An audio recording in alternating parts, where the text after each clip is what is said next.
السلام عليكم ورحمة الله وبركاته. ازيكم يا بنات؟ عاملين ايه؟ يا رب تكونوا بخير. النهاردة ان شاء الله هنشارك مع بعض طبق البامية الجميل اللي احنا شايفينه ده، او طاجن البامية حسب ما تقولي عليه. شايفة الجمال؟ حلو جدا. ازاي نعمل طبق البامية او طاجن البامية بالجمال ده؟ وكمان هناخد منه احلى حتة لحمة.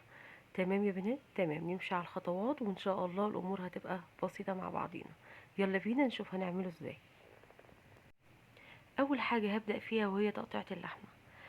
تقطيعة اللحمة معايا النهاردة هتكون صغيرة يا بنات، مش عايزاها كبيرة، لان انا ان شاء الله هسلقها. لو هتعامل معاها في قلب الطاجن على طول ان انا هشوحها مع البصل والثوم، وبعد كده هضيف الطماطم والبامية، لا انا ان شاء الله النهاردة هحتاج شوربة، فبالتالي هسلق اللحمة معاكم.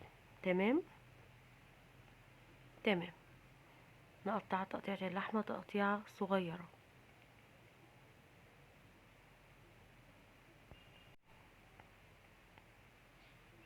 وهو ده المطلوب. بعد كده بقى معايا الثوم.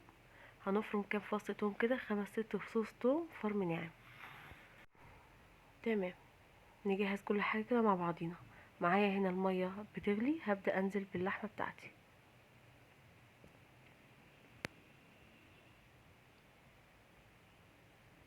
وكمان هنجهز الخضار اللي هنضيفه على الشوربة بتاعتنا، وهو عبارة عن طماطم وبصل وورق لوري وحبهان، وكمان معايا فلفل اسود ناعم.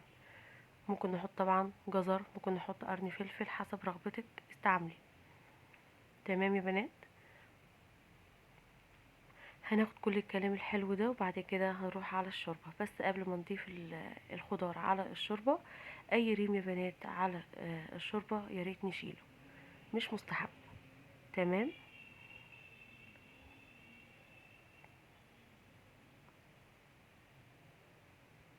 تمام.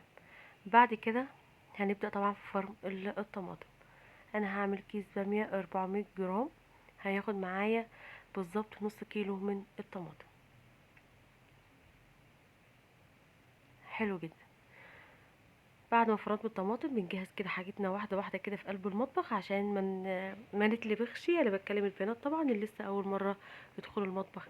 بعد كده بنفرم البصلايه. انا عايزه البصلايه هنا يفضل طبعا نقطعها على ايدينا، يستحسن بنحس بطعم البصل اكتر، مش عايزاه فرم ناعم زي ما احنا شايفين كده. تمام. نتحكم كده واحنا بنفرم البصلايه. حله بقى او طاسه على النار حسب ما تفضلي.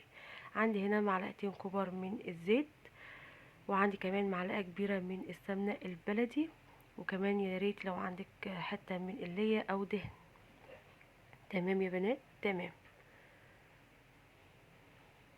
ننزل بقى بالبصلية الحلوة بتاعتنا اللي احنا فرمناها، فرم خشن مش ناعم، اظن واضح. نقلب البصلية بتاعتنا كده تقليبة حلوة.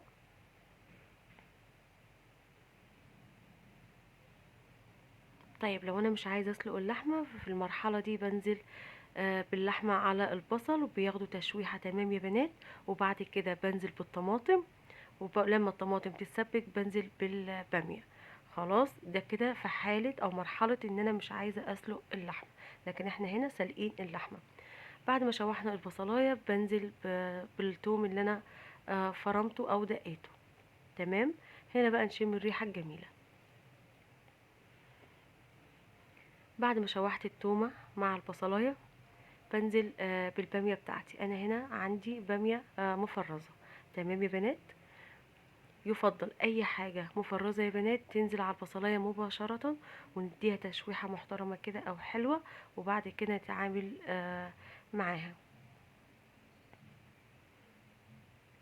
هنشوف البامية بتاعتنا كده بعد ما اتغلفت بالسمنة والزيت والبصلاية والثوم. شايفين الجمال؟ حلو جدا. في المرحلة دي بقى ننزل بالطماطم بتاعتنا اللي احنا صفناها، فرمناها وصفناها. تقليبة.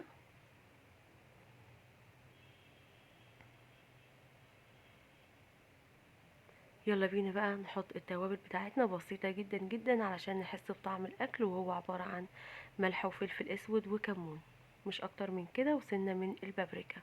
ملح، فلفل اسود، وكمون، وسنة من البابريكا. طيب ممكن نضيف 7 بهارات، ممكن جدا.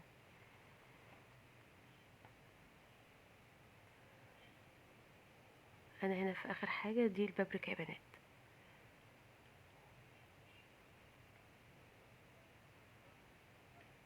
الصلصة بتاعتي راقت، البامية بتاعتي شربت من الصلصة حلو جدا.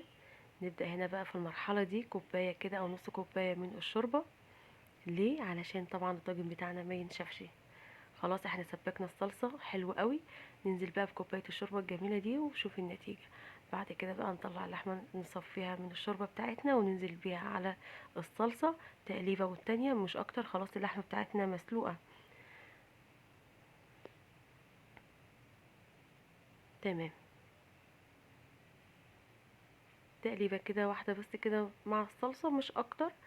خلاص كده بقى نرفعها من على النار ونشوف بقى الصينية او الطاجن، اي حاجة طبعا احنا هندخلها الفرن نضيف الكلام الحلو ده كده فيه. انا عندي هنا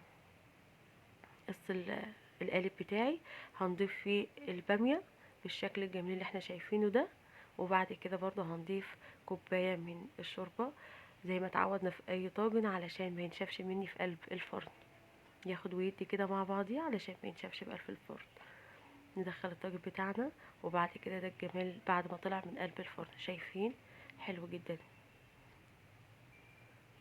الطاجن بتاعنا فيه صوص حلو قوي ومش ناشف ولا هو كأنه مطبوخ. طبعا اظن انتي فاهمين. حلو جدا. جربوا الطريقة دي وامشي على الخطوات وكل حاجة ببساطة، ان شاء الله هتاخدي احلى طعم. تعالي بينا نشوف اللحمة بتاعتنا كده. تمام ما شاء الله. نمشي على الخطوات وان شاء الله ناخد احلى نتيجة. اهم حاجة ما تنسينيش في اللايك واشتراك للقناة وتفعيل الجرس علشان يوصلك مني كل جديد لو عجبتك طريقتي. السلام عليكم ورحمة الله وبركاته.